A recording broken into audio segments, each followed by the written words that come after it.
Thanks everyone for attending.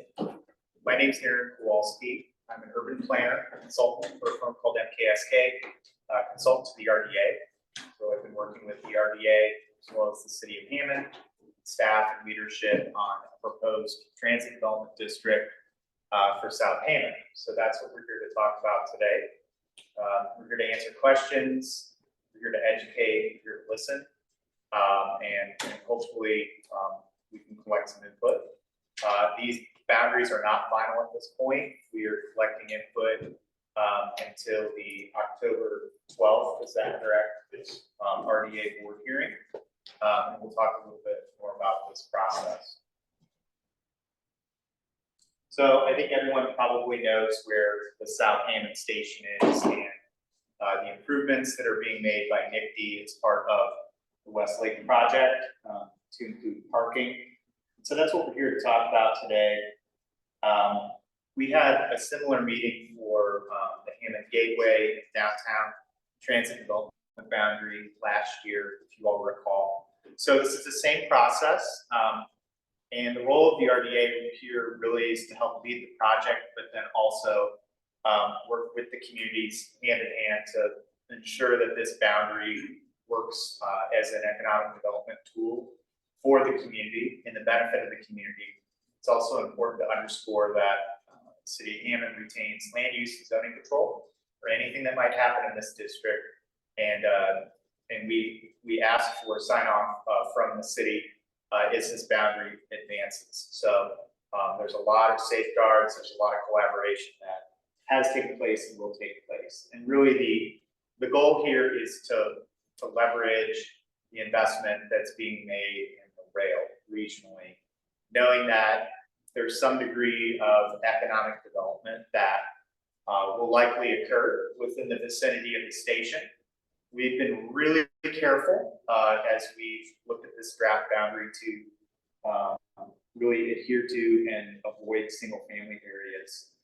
Sorry, I was just going to go ahead to the agenda. So we'll talk about that as well, but the agenda here will discuss transit development district boundary basics, the process we went through, how we really thought through and worked collaboratively with the city to ensure that goals for this area, for the neighbors have been thought through as this process has unfolded, and then we'll unveil the boundary and take comments and allow for folks to ask questions. I'll also direct you to nwitdd.com. So we are recording this presentation. It will be up on the RDA's YouTube page. The RDA will provide a link to the City of Hammond to put on their social media, and it will be on the RDA's social media page as well. So what should you know? So the main focus here is promoting transit-oriented development, but understanding that transit-oriented development in South Hammond is very different than that of in the downtown area or near the Gateway station.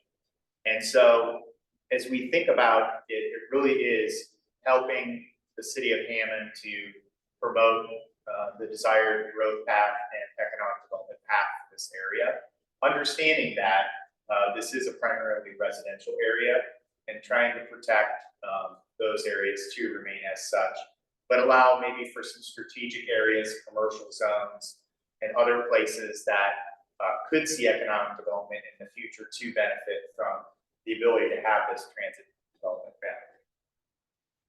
So really important to reinforce this is not just a boundary, this complements the economic growth path of the city. So what a TDD is, just to recap, it's a half-mile, 320-acre maximum size special economic development district approved by the State Budget Committee. This is an effort to realize economic development in communities. This TDD, Transit Development District, is not zoning or comprehensive planning. There's no property purchasing or work with the developer that's occurring right now. And we're not the NICD railroad, we're with the RDA. So I mentioned the size of the acre. It can be an irregular shape, and in this case, what is proposed is irregular, but it needs to be contiguous and have that boundary. So this is an example. It's not a real boundary, and this happens to be in Gary, but as we show you the Hammond boundary, it's important to note that this was strategically drawn to avoid areas that the city doesn't want to redevelop, and really to promote areas that could see economic development in accordance with the city's plans. The way that these transit development districts work is they capture the incremental growth and local increment property tax revenue for use in public investment related to the station area. Any increment within this station area will be reinvested in this station area. There's also been some modifications of the legislation to allow for the increment to then flow into the other transit development district, which actually will likely be contiguous to this district in the downtown Gateway area. Again, revenue collected in this district will be spent in the district, and the local community retains all land use, zoning, permitting, all control over what occurs. This is actually not terribly important to this district, because we've actually purposely drawn this transit development boundary so that it does not interact or interfere with any city tax increment financing districts. So we drew this boundary in a way that it avoided those districts as to allow for those not to overlay. There may be some instances in the region where these would overlay, and when that occurs, there would be an MOA between the local municipality and the RDA on how to fund projects, and that's a process that's being worked out. So what's required by statute is 2 public hearings to be held before the RDA approves the boundaries. And then after those 2 hearings, we would ask for an additional step, which would be a letter of support from the city before taking it downstate, state budget committee, where the district would be formally adopted and created. The MOU, we're working through this process right now with the communities, but this will function very similar to a development agreement that will be negotiated, and it really will be unique to each community and the desires of each community on how projects get funded, what kinds of projects get funded, and then how that interaction works between the RDA and the local unit. Again, maintaining as much local control as possible. So the boundary process, how we've arrived at this area.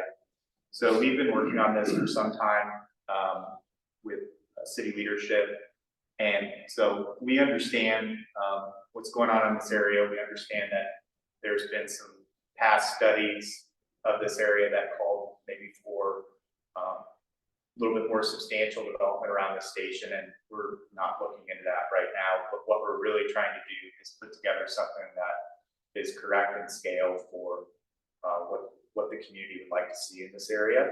So I want to emphasize that through this process. And so that's part of the reason why we're having these community conversations, as we have drafted this boundary, and we will be revising it. As we arrive at the boundary, it's important to note that there's quantitative, qualitative, and area-specific components. So we look at things like utility, property ownership, where the parking lot's going to be for the rail, stormwater, but then also from a qualitative perspective, how can we get better trail connectivity to the station, better trail connectivity from neighborhoods to the station, so that people can walk to the station, take advantage of that transit in the future. And then area-specific components, so things like desires of the local community, we've taken that into account. The city's been great at working and advising the RDA on how to do this in a very sensitive way for this area.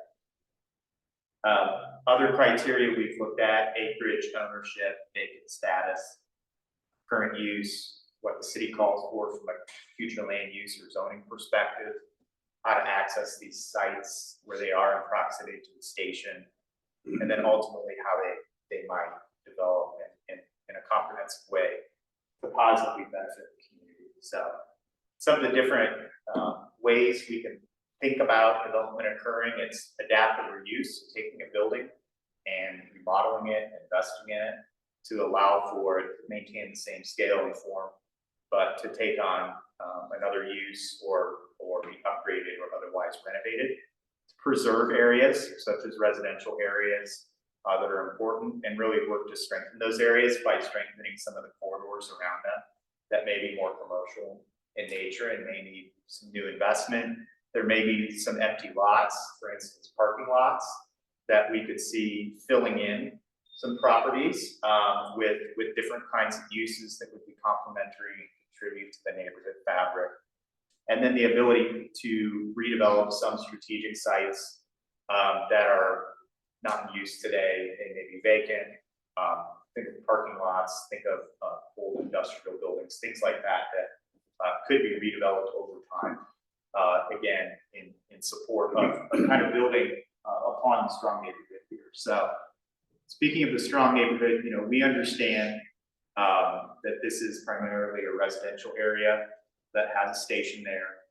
There are a lot of people that live within this study area of the transit, kind of proximity of the transit development boundary. So the goals we've worked with the city on as we devise this boundary are pretty simple, and we'll reinforce these through this process. It's supporting momentum tied to the downtown TOD and the revitalization work that the city and leadership have underway.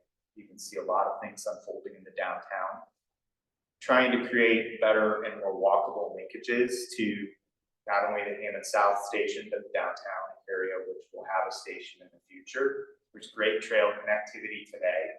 And so as you think about future development or redevelopment, it's probably more in a neighborhood scale and a scale of good quality, walkable development that fits in with the character of the neighborhood.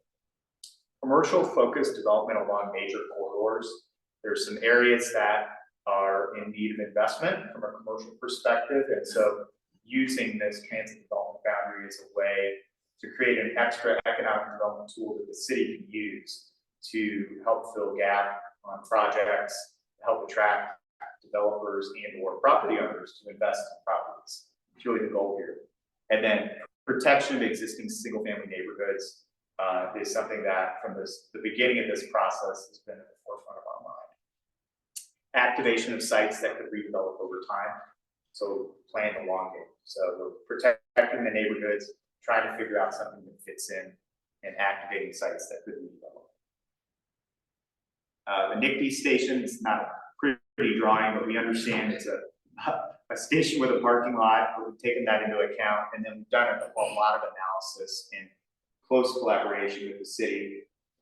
And that's led us to really dialing in on the boundary, understanding what's happening with the parking lot. This is a in progress construction photo. And so we'll talk through the components of this, but you'll begin to see this organic boundary that's drawn strategically with those goals in mind. And this is a hard map to read, so we're going to give you a better map, but we're also thinking about walkability. We're thinking about anchors, and sites that could be supported by this boundary and continue to support the neighborhood. Major commercial areas, both that could see reinvestment and that are vibrant today, and how that could be part of the story. Avoiding residential areas. So we've done, we think, a pretty good job of identifying areas with very little residential neighborhood impact through this boundary. We'll continue to work with city staff to refine the boundary. Industrial areas, we've avoided those at this time. There may be an opportunity in the future to collaborate with the city to expand the TDP boundary. The boundary could be expanded once to a total of 640 acres or 1 square mile. That is at the request of the city. It doesn't have to happen, but if the city says, hey, we have an area with a lot of people working, or we have an area that's going to see major reinvestment, we want to connect it to this boundary so we can take advantage of this economic development tool that will allow us to collect not only property tax, which the city can collect with a TIF today, but also allow for incremental income and for people that live and work in the district. Vacant, underutilized sites were another thing that we've taken into account. And we define that with vacant property, things like parking lots, if there's a building that clearly is vacant, That's how we define that. So also understanding where that could occur. And then in this particular boundary, we've worked closely with the city to avoid TIF districts, tax increment financing districts. So you can see the green here, a little bit of purple, and the pink. Those are existing tax increment finance districts within the city. This boundary is avoiding them. There's two spots where a roadway crosses those boundaries, and we've had legal review that. They don't believe that that negatively impacts the city's ability to do projects within their existing TIF districts in any way, shape, or form. This will function very much like a TIF district, and as I mentioned, that MOA will be negotiated individually with the community. There are some floodplain and wetland areas. We've avoided those as well. And so that's gotten us to this draft boundary that's 205.9 acres. So it's well short of the 320 or 1/2 square mile that could be allowed as part of the first go around. That boundary, as I mentioned, could still be expanded to 640 in the future at the request of the community. Some of the areas that we've included in this boundary are Homan, north of Kenwood, up to where the downtown and Gateway TDD boundary starts. So that would be contiguous. There's a number of properties along that corridor that are commercial in nature, could see redevelopment. There's some parking lots. There's a handful of former industrial sites that could redevelop over time. By statute, we are required to include the station proper in the TDD boundary. So you'll see a little bit further south on Lyman that's included. Another benefit is long-term. If there's a change in that parking lot, let's say as the downtown station is developed, there's less parking demand there. This is in the boundary, and that could be an opportunity for the city to look at some strategic development in that area, again, within the scale of the development that the community would want here. We've gone a little bit further east on 165th towards Southeastern and captured some areas that the city believes could redevelop over time. And then we've included a leg that goes south on Calumet over to 175th and captures an old school as well as the YMCA that could see some private investment over time. So in general, that's the boundary. That's how we arrived at the boundary. I have a few more slides, but I would love to pause, see if there's questions so far. The area around the train station, can you point out exactly what's the parking lot and what would be developable? So this is the parking lot. It would really be up to the city whether or not they would want to do any development in that area. What I was pointing out is if for some reason the NICD parking lot were not to be needed in that scale, then the city could come in and say, hey, we have this transit boundary. We can work with the neighborhood to understand, could there be homes, townhomes, or some kind of development in this area, or no development in this area. It really is up to the city and what they would like to do. Step all the way back to TDD. Yes. Is these districts, will they receive funding for development? And what is the source of the funding? So the way that a TDD works is property taxes that are non-single family, so anything above 1%, since we have tax caps in Indiana, those property taxes would get funneled back into this district, and then that money would be spent in the district. Again, the MOA would control that. So that is money that would be coming back to the community, and then the incremental income tax is money that today is held down in the state. And so there's a new source of revenue that otherwise the state collects that would then be funneled back to the city through this boundary. So back up. It comes from commercial or business property tax. Correct, and it's reinvested. This defined district. And it's reinvested in the district similar to that of a TIF district. What that amount is. I don't know that exact amount today. you know the history of Hammond? I know a little bit of the history. You know, that it's considerably a huge percentage less than it used to be. This is a redevelopment tool, that's Okay, the goal. all right, so it's not a funding to develop this area. It is a funding tool that can be used to help support the city's economic development efforts, yes. Could you explain the base also, Aaron? I don't know if you used to talk about that. Just Yeah, so the base is set, so that's the property value today. So the increment for the TIF is built off of increases in that base. So if you have a reinvestment in a business, that property tax increase doesn't affect the base as it exists today. When this TDD is created, the base is set, it would be a 2024 base, okay? And then any incremental increases in TDD revenue functions similar to a TIF could be captured and used to finance projects or as directly funding projects back in that district. David, is there anything to add to that? I would just add that the 2024 level is going to be the highest level we've ever seen for assessed values in Hammond.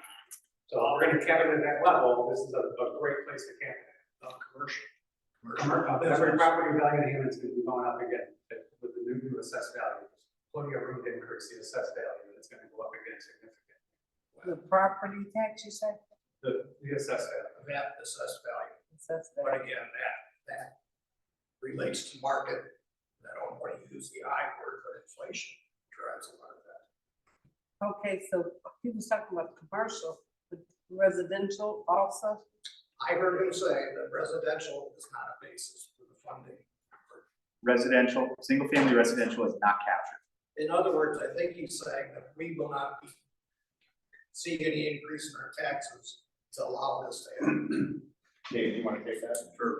Hi, my name is David Reynolds. I'm with Policy Analytics Financial Advisors at RDA. I would argue, or I would suggest that with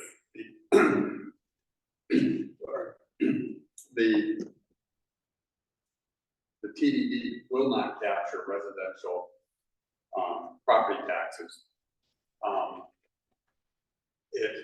With the growth that we hope to occur, the increase in the AV, with property taxes and your levies already set and frozen, or not set, but controlled by the state. As the AV rises, tax rate goes down, and residential properties should actually see savings from the growth in the AV. Now, it all relates to where you are in the circuit breaker, whether it's below the circuit breaker or above the circuit breaker. But it certainly will not increase taxes. There's a good probability that it would reduce residential property over time. Just overall improvement. Yeah, as the AV goes up, in the area, levies are controlled by the state. Your taxes are set by the levy divided by your AV to come up with your tax rate. So as your AV goes up, levies controlled, tax rate goes down. That's applied to everybody. And depending on where you are in the circuit breaker, you may or may not see that relief on residential property because of the 1% circuit breaker tax. When the boundaries are finalized, which I realize hasn't happened, will the businesses and the residents in those boundaries be notified that they're in that area? No, noticing requirements, I don't believe so. I don't believe so. Is there notification on a TIF?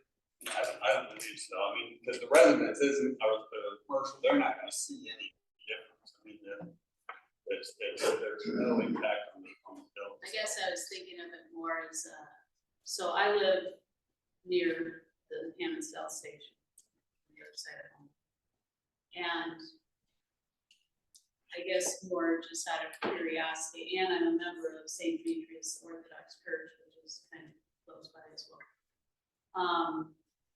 Just to kind of have a sense of, I'm less concerned about what my taxes are gonna do, but more around property values, especially like my parish owns a lot of empty property, a few acres. It's a lot. And we're actually trying to figure out, is this something we want to hang on to? Do we think the value is going to increase over time, that kind of thing?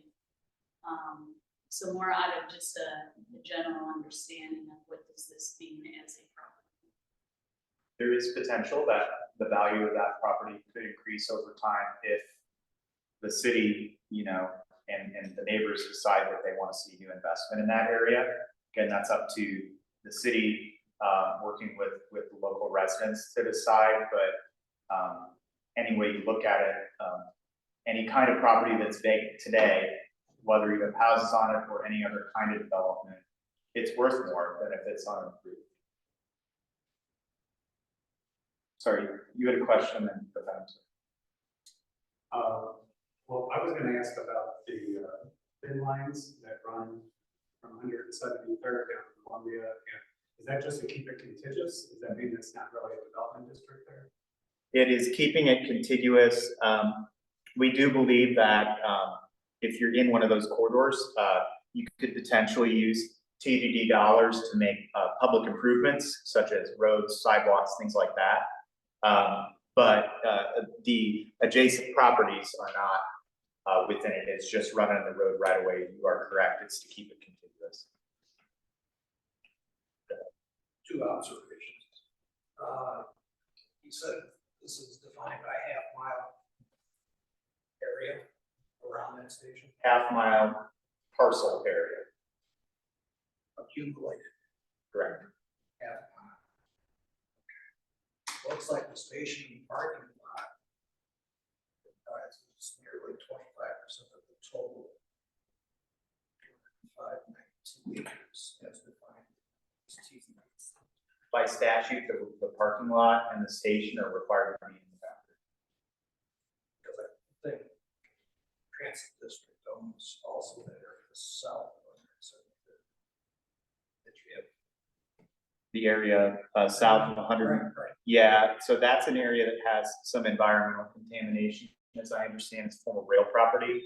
I'm not sure exactly who owns that property at this point.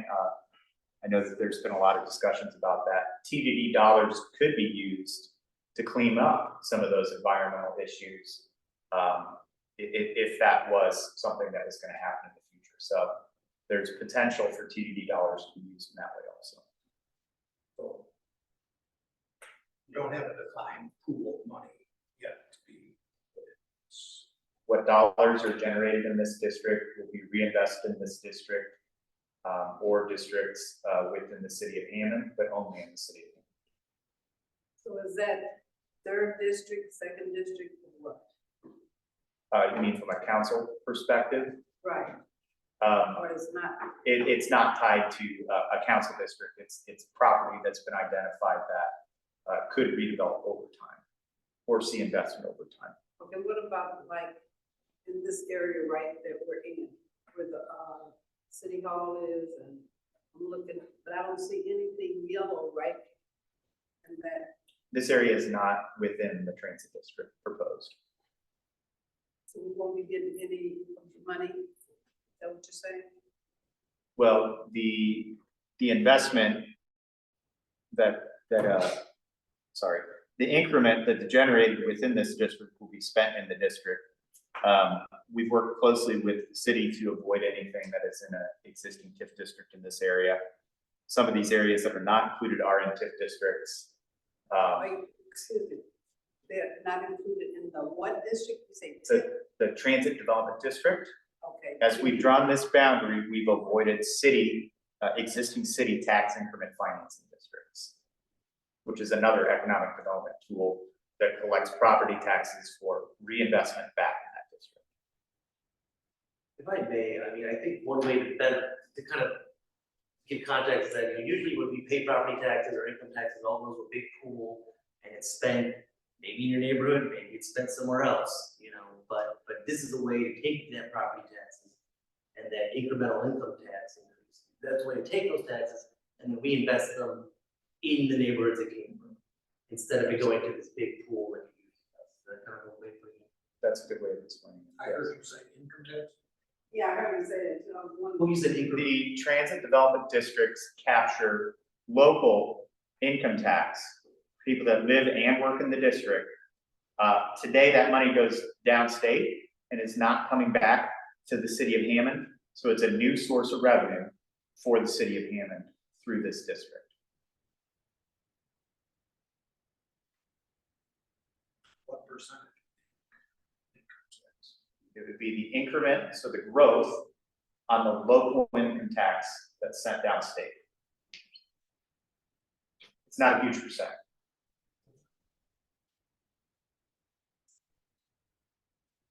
Just a comment as far as the areas that were selected go.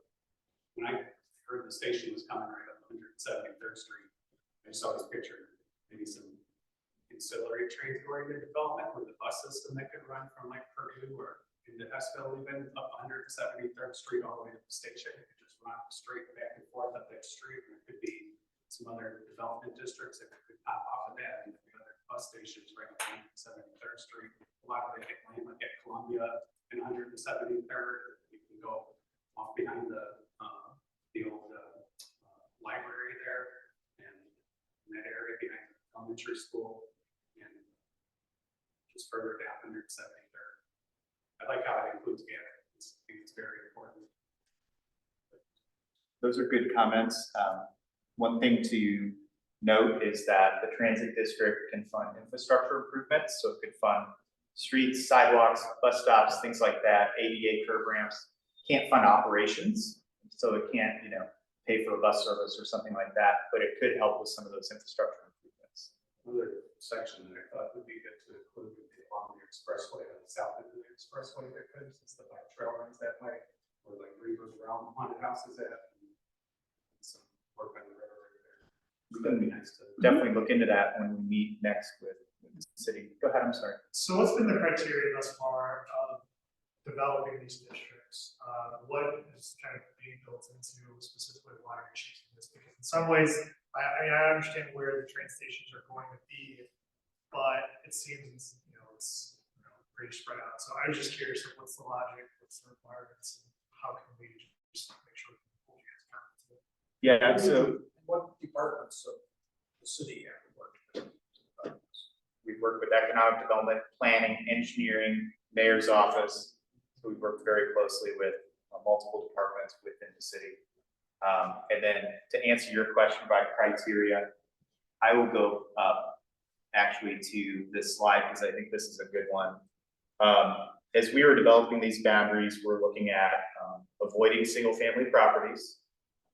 We have to, by statute, include the station and the parking lot. We want to have opportunities to capture areas along major corridors that may be commercial in nature that could see reinvestment, either from the train or as the city is getting, revitalization of the downtown area. And using this to support the momentum tied to downtown and the revitalization efforts downtown. So that's part of the reason why the boundary as it goes up Homan directly abuts the downtown area is we want to support the continued revitalization of that commercial corridor. The same is true for other commercial areas that were captured within this boundary. What is TOD? Transit-oriented development is what TOD is. So it is defined as development that is either supported by or supports transit. Now, that's different in every community. So in downtown Hammond, that would mean somebody that lived in the district or worked in the district, walked to the train, maybe they parked near the train station. In the case of this area, TOD could take a couple forms. It would be the availability to make investments in infrastructure to allow for people to walk to the station where they live in the single family neighborhoods that surround this area. So have better sidewalks, some degree of investment along the corridors that people could either walk from the station to or from the neighborhoods to, and then interlinkages between the city's trail network and development and or existing homes. It's different in every area. In this area, I would say it's maybe a lesser form of TOD. Think of just good quality walkable development that fits in with the neighborhood, as opposed to in the downtown area, it's much more intensive, because it's different in character. So this is one of RDA's acronyms. This is well, it's a nationally known, National. yes. So a follow on to that is like the commercial side, so I can see downtown having different types of entities that want to move down. But into the more of the neighborhoods, what kind of criteria are you guys going to put against that? So, that's something I'm thinking about is, are you guys gonna be looking to have small mom and pop shops? Are you guys looking to have bigger box chains, or just more recognizable brands? I'm sure that, I think the community, for that, or each, As these boundaries are developed and as development or investment in existing commercial properties were to occur, the land use and zoning lies with the city. So it really is up to the city to decide, you know, in concert with the public, what types of uses, what type of scale of uses and investments are appropriate for that area. And a lot of these districts that are knit within a neighborhood, it is focused more on local businesses that are more neighborhood servicing, professional services, things like insurance offices, dentist offices, small cafes. You know, those kinds of uses are what we're seeing as part of a reinvestment around kind of neighborhood-based station areas. Can you go back to the slide that shows the population in the area?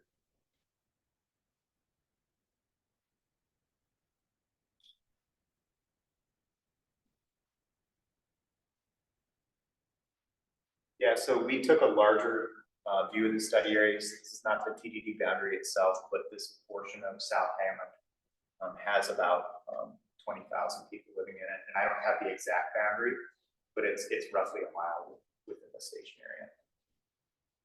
That's That's South Hammond. the South Hammond, the vicinity of the South Hammond area. Okay, what about the central area? That's not part of the study. We were only looking at the southern part of the city from a transit development district perspective for this boundary. I'm just thinking of generally the idea inside these transit development districts is they add housing. It's transit oriented development, people want to live near, you don't have to have as much traffic on the street if you live near transit oriented development. So, It's good, we're trying to emphasize good quality walkable development, and that's something that the city, as part of the downtown revitalization efforts, is really trying to strive for as well. It's bringing different housing types to the community, things like, you know, small single-family residential, townhomes, maybe an opportunity for somebody to have, you know, what's called a granny flat, and accessory dwelling unit above a garage. You know, different types of housing that fit well within an existing neighborhood context is really what my understanding is of what the city would like to support within this district. so this is the population estimate 2028 after the train starts. This is, if nothing changes, there's a projected decrease in population for this area. Like a general. It's just, estimate for yeah, it's what just the an estimate. increase when we build the train station. But I'm just gonna jump in here, there's no guarantee of what, that there's going to be a strong population increase because of the train. That's what everybody's That's what I'm saying. asking, is there a study that Yeah. says what usually There's, happens around? there's the train nothing that supports that it's absolutely 100% going to happen. And that's why with the transit boundary, we've taken a very conservative approach and focused mostly on areas that we could redevelop from a commercial perspective. All right, that's fine. I get that. But I think that there are other things within the city that have to be addressed to maintain the population of Hammond as a whole.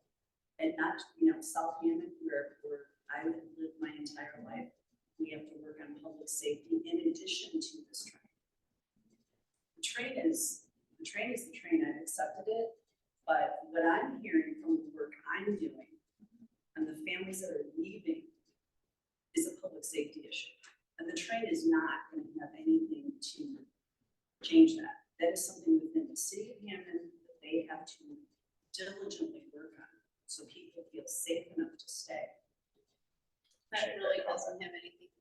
I know that, So- but you're like, yes, it does, because if you're talking about taking these dollars, and it's just, excuse me, let me finish. They're talking about taking a certain amount of tax dollars and putting in commercial to make it more livable, walkable, whatever. That's all well and good, but I'm looking at the population potentially decreasing if nothing is done. So by investing this money, by putting in commercial investment, isn't necessarily going to make people want to stay. My point as a Hammond resident is to be looking at other things in concert with this. Appreciate that comment. I would just say that as a realtor in Hammond since 2006, the last 5 years, property value in the city have doubled. And there's no end in sight to that. So my concern is that if we build this train station, while rents are continuing to increase, and property values continue to increase, now your homes worth $250,000 if there's a train there. Where are we gonna build housing for people that teach at the school and wanna live right by the school that they work at? That wanna pay $800-900 a month, and now a one bedroom is $800-900 a month, but they can't live in Hammond anymore. My concern is we have an opportunity now to finally start increasing our population. That area right there in Columbia Avenue, 165th is prime for development. We can move 4,000 people into that little square area. It's gonna increase the income tax that we receive, and it's gonna increase the assessed values that our property taxes go down, because now the tax rate's going down, and that's what we have to do. We just need to make sure we get this map right so we can build as much housing as possible. This isn't building a bunch of businesses. Businesses aren't gonna come anyway unless there's more people. Correct, but all I'm saying is that I really want the public safety, and I know that the police department, they're doing the very best they can. I know that Maritime is doing the best they can, but I'm talking about the perception of what I'm hearing and what people are telling me.